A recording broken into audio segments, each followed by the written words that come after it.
Ladakh is set deep in the Indian Himalayas on the western edge of the Tibetan Plateau. Ladakh, or Little Tibet, is one of the highest and driest inhabited places on Earth. We are going on a road trip to Lamayuru. In this video, I'll be showcasing you everything you can do on the way to Lamayuru. Basically, we're going on the west side of Leh, and you will see there are many activities to do along the way. We first stop at Basko, the ancient capital of Lower Ladakh. Then we did a small detour by Ney Valley. We end up on this first day in Ladakh to visit the monastery and sleep.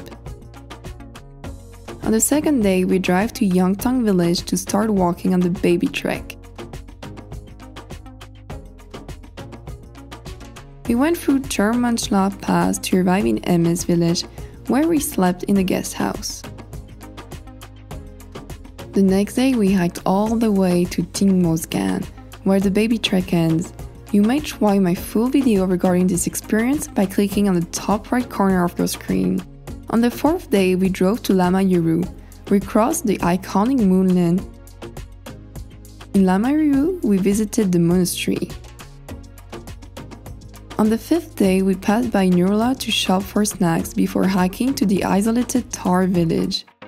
Watch my full video about Thar if you wish to learn more about this isolated village, link on the top right corner of your screen. Finally, we returned to Leh. This itinerary from Leh to Lamayuru will take you around a week to complete. Time to continue our trip across Ladakh and the Himalayan mountain. Stay tuned for upcoming videos.